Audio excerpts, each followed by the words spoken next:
morning, friends. I think I'm going to talk to you about the ISIS, Pakistan, America, and Russia. And I'm also going to talk about the likelihood of World War III. Gentlemen, one thing, let's get it very clear that the ISIS has not been crushed. It is the Islamic State, and they are in a resurgent mood. And now we have a very interesting statement made by Donald Trump, ex-president of the United States, who is now leading in the polls for the next election at the end of this year. And he has said that the man who created the ISI was President Obama.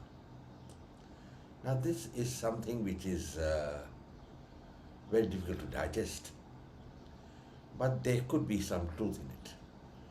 Truth in the sense, not that he physically created the ISIS, but basically Obama, we must remember, was born as a Muslim. He went to a madrasa for 2 years, and I have repeatedly brought out in my earlier videos that he was soft on the Muslims. And though during his time a number of Muslim leaders were killed, the fact remained that the earlier upbringing which he had as a child was perhaps affecting his psychology, and subconsciously or consciously, I can't say, he was slightly pro-Islamic. Nothing wrong with being pro-Islamic. You can be pro-Islamic also. But the fact remains that the Islamic world, in particular the ISI and the terrorist organizations like Al-Qaeda and Hamas, do not believe in the principles of dialogue, do not believe in the principles of coexistence, and what they believe in is the establishment of a Islamic state. Now I will show you the map which you can see here, which shows that what is the dream of the ISIS.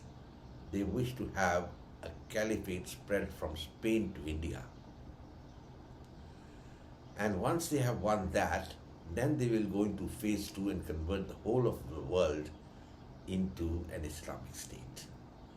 Gentlemen, this is a very serious matter, because the ISIS should have been crushed a long time back, but it was not crushed.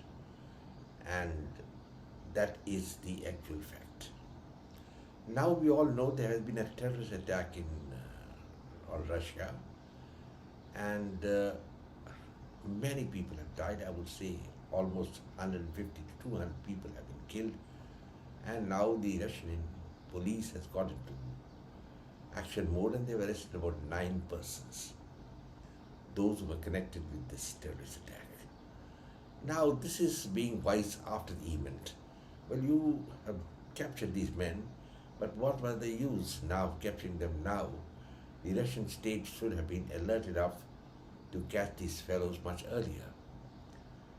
As you will be aware, the ISIS had set up modules, dormant moles all over South India, and in Maharashtra and Karnataka, the Indian intelligence was able to capture these people, and their chief has been arrested. That means you are proactive. Now America, I think, as I told you, is becoming more and more like a sick man. Biden, I doesn't know which way the wind is blowing, and he's done the biggest blunder of his life by asking for a ceasefire along with the other countries in the Gaza Strip. Now, when the attack was mounted on Israel by Hamas, and let me tell you, Hamas and ISI ideology is something similar. There's no difference between both of them. So at that time when the attack was mounted and the dastardly acts on the women were being committed and filmed, I don't think anybody would have said anything other than America giving a statement here and there, and none from the Islamic world said anything at all. And now the Islamic world is the one which is shouting the most to have the ceasefire. Now, what for the ceasefire? The ceasefire is only going to give respite to Hamas to come up. And this is the time to crush Hamas, because if you crush Hamas now, you will be averting World War III. But the forces of history always go in their own direction. And the way it looks to me is that the forces of history are moving inexorably forward to the Third World War. And I don't think it's going to be a war between China and America or something like that. It's going to be a war with the extremist Islamic groups which represent the opinion of the majority of the Muslims. I hope it's not true, but maybe it may be true or not. But even if there's a significant minority, they are enough to terrorize the peaceful majority. After all, Hitler did the same thing in Germany. So I won't comment on that. And then the Americans themselves, as I told you, are more and more looking like sick men. They're not having the elan, the strength which to have earlier to go and attack. They don't have that now. And they're wondering what the hell is happening. Joe Biden, even when he comes and gives a press statement, or the other day I saw him on TV, he's looking old and infirm. I tell you, he may be 82, 83, whatever it is, but it's not an age in which a man should become like that. But precisely, he's looking like a spent force. And a man who creates the impression of being a spent force cannot lead any battle. And now he spoiled the whole copybook by getting that resolution in the Security Council in which it asks Israel to have a ceasefire in the Gaza Strip. Now, what is going to happen next? If Israel has a ceasefire, Hamas will regroup, ICIS will get a lease of life fresh, and it will be bombardment again. And it will be much more worse. Because there's one country which is playing double game, and that's Pakistan. Pakistan is facing a lot of terrorist attacks, as you all know it. 6 Chinese have been killed in the port of Gardar, and there have been a few colonels sent to the next world in Pakhtunkhwa. And despite that, Pakistan is still nurturing terrorist organizations. Now, I would like to ask the Pakistan leadership, what the hell is going on? What is being done? And what has America done about it? Nothing. Donald Trump has been mouthing a lot of things, but when he comes to power, he's a little soft. And he then starts throwing the line of the previous presidents. So one hopes that this time when Donald Trump comes into power, something else will happen. Now, gentlemen, the situation as it stands is this. Russia also has a lot to answer, because there is a ISI connection between Russia and this terrorist organization. Maybe Russia was using it as a proxy to attack America, but the things turned away. And if you go through the sequence of events, I think the Americans may be having some idea this attack is going to take place. And Ukraine would have had a hand in it, because most of the East European countries are terribly not only scared of Russia, they hate the Russians. Now, this is very difficult to envisage. It's a historical factor which is going into it. Maybe the Russians did some mistake or whatever it is, but in the present age, it is uncalled for, because now Russia is a nuclear power. And Russia, if they attack a few more attacks like this, Russia will be compelled to retaliate, and it could be with a nuclear weapon, and that would be World War III. Now, I think you must be wondering that what I've been saying is a lot of disjointed things, but there is a common refrain in what I'm talking, and that refrain is that the ISI and the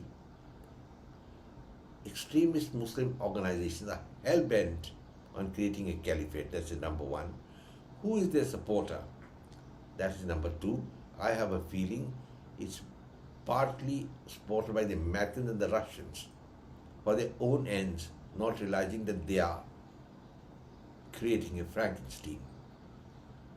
The Russians have been talking all the time of Ukraine, while the ISI has given a statement that we attacked Russia because Russia breaking mosques.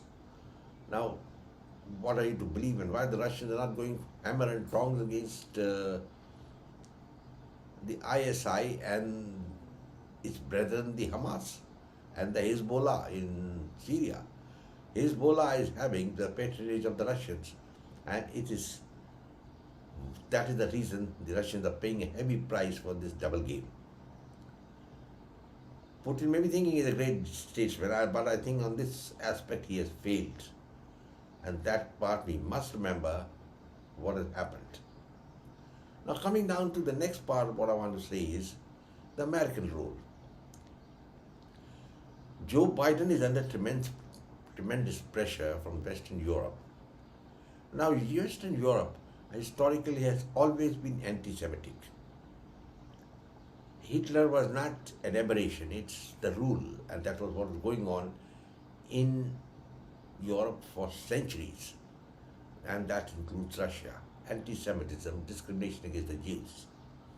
And that has manifested itself in this when the state, that is European states are calling for ceasefire in Gaza. I have not yet understood what ceasefire, what for. France is itself beset by terrorism and it's now on a high alert after the attack in Russia. 10% of the Muslim population in France is like the fifth column. Germany is in the same boat. In Sweden, the Muslims have got their own Sharia laws in the ghettos in which they are staying. And in England, I think the British lost not only the empire in 1945 and 47, they lost everything. They lost its moorings. And America is worse off. There's a lot of brainwashing going on. The Americans lost the Vietnam War not because they were militarily defeated, but because they lost the will to fight. And now the same thing is happening now. The Americans don't have the will or the stomach to fight Islamic militancy, Islamic terrorism, and don't have the will to hunt and destroy the ISIS all over the world. In this case, I think the hand of the moderate Muslim nations should have been taken. But everybody is scared. It's like fear is the key. That is what is dominating everybody. Well, we take it easy and try to negotiate and put the lid on so that things can go on. And that's what's happening in Pakistan. Now, Imran Khan was all the time talking when he was the Prime Minister that, look, let's not attack these Taliban because they are Pathans, they are great fighters, and we'll have a tough time with them. Best is to try to get them in the mainstream. They don't want to come in the mainstream. They don't want. They want their own pound of flesh, and they want an Islamic state. So all over Pakistan, the fights are continuing, the battles are on, and Pakistan is also the home of the terrorists. It's been training the terrorists to attack India. But as I've repeatedly mentioned in my views, terrorism is a seamless organization. And whether you are Daesh, you are Hamas, Hezbollah, ISI, Jaish-e-Mohammed, all these fellows are just one and the same thing. And you can't nurture one group and continue with the others. And the Americans have been guilty of nurturing Hamas. There's no doubt about it. I think Donald Trump is not wrong when he says the ISI is perhaps a creation of President Obama. I don't say he really created it by a presidential order or something like that, but seriously, secretly, there was an attempt to give support to these fellows. The idea was that they would bleed Russia. Because I don't know, the Americans also have a phobia of Russia. They don't fear China that much now, but as they fear Russia. Because the Russians are technologically advanced, and the Chinese are not on that level at the moment. Chinese don't have the strike capability at the moment to hit the American mainland. Well, the Russians have got it, and that's perhaps the element of fear. Putin have to do better than what he has done at the moment. I don't think he's really clear about it. He's going around blaming all the time Ukraine. Yes, Ukraine is there, but then if he didn't win the war in Ukraine, the responsibilities of the Russian army and Putin. I've already said that this campaign should have been over within 30 days, and it's dragged on for more than 2 years. Who's responsible for it? And why did the Russians just think initially that it was just a limited military engagement and then just walked into Ukraine with their tanks and all that, like you're walking into a drawing room and sitting down there and then getting beaten and having to retreat and then come back in the eastern sector? Who's responsible for all that? For the responsibility of not being able to defeat Ukraine. And Putin should have known that the Americans in any case are going to come on the side of Ukraine, give with weapons and latest artillery and other things to fight. I mean, this is not something is not unknown to him. So, gentlemen, there's so many things going on. I think the Russians are to blame for what has happened. Americans also, and it's like a comedy of errors. That is what the thing is.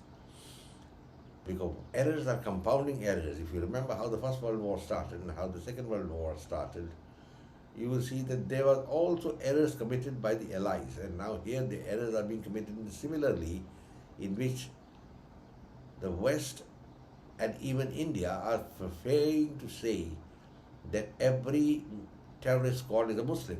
I don't think everybody has made such a statement, but that is a fact. 99.9% of the terrorist squad are Muslims, though I will say 90% of the Muslims are peaceful. But that 10% are enough to fight the battle. You remember Hitler, Mussolini? They didn't have the majority, but they ruled with a ruthless man, destroyed their opponents, imprisoned them, and this is what is happening now. President General Sisi in Egypt, I think, he's a lost man, he doesn't know what the hell is happening. The king of Jordan is under pressure from the Palestinian population inside his country. He's also fighting for his throne. He knows that if Daesh or ISI come, he's the end of him. Same thing with Saudi monarchy. I don't think he's going to survive. And an ascendant or a resurgent ISIS who have made it their pristine point to remove the monarchy. And then we have got the terrorist state supporters, Iran. But making Iran into a terrorist state, who's responsible for it? Again, the Americans. There's no doubt about it. Who were the backers of the Shah? The Americans. And the Shah was doing all sorts of atrocities on the Iranian people. So much so that when he was overthrown, he didn't have a place to stay in Iran. He had to run away. And he died in a very despicable condition in Egypt, the only place where he could get some refuge. Then even Turkey. Turkey is trying to say they come get back the glory of the Ottoman Empire. It's not going to happen. They won't become anywhere near closer to the Ottoman Empire. But Turkey is strategically located, but they have a leader who's harking to old times.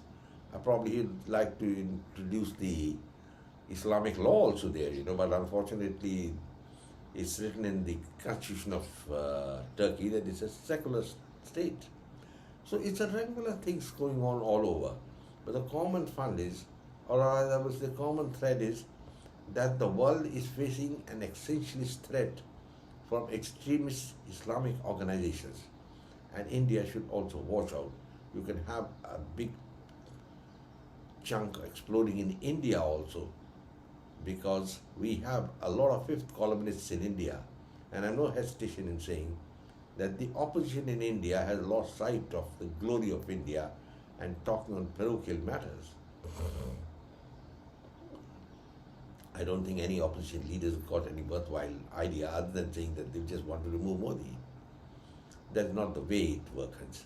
None of those Indian leaders, that is the opposition leaders, are a patch on Narendra Modi. And Narendra Modi is the only sane voice, I think, at the moment in the world. And if he can get his act together, maybe things may change. Well, gentlemen, I'm coming to the end of my video. Basic theme of this video, as I told you, is that this is a resurgent Islam, a resurgent terrorist Islam also, terrorist organization professing the Islamic faith are out to establish a pristine state, and there are a lot of handicaps. Europe is facing the biggest handicap of all, with an aging population. You can't fight a battle with an aging population with a women don't produce, are not fertile enough to have a birth rate of 2.1. America is itself divided because the 15% Afro-Americans there, I don't think are part of the American system. They don't feel it. But who's responsible for the discrimination for almost hundreds of years when most of these Afro-Americans were being kept like cattle, on a farm, given just enough to eat to survive and keep on working, while their women were exploited by the white men. All these things are historical processes, and when these historical processes add up, it leads to what's happening now. And gentlemen, I think what Nostradamus has said about World War III could prove true, but there could be a little bit of a twist in the tail, and the war could be a war of religions. I hope it doesn't happen that way. I don't wish it at all, because there are a lot of sane elements everywhere, and I hope those sane elements will take. But the powers that be have to take action, and terrorist organizations like Hamas or Hezbollah and their brethren ISI, Al-Qaeda, have to be erased. Until you do that, you can't have peace. And if you remember the old saying, if you want peace, be prepared for war. So the Americans must be ready for this battle. But somehow I've got a feeling they don't have the stomach now to fight. Probably they're feeling too tired, just about after 75 years at the end of the Second World War, when they became the omnipotent power in the world. They're losing their sheen, their elan. They produced men like Obama to become the president, and I think he was a pseudo-Muslim. Well, gentlemen, I think I will close now. I don't have anything more to add. I'm going to add a little more later on another video. At the same time, I'll say goodbye.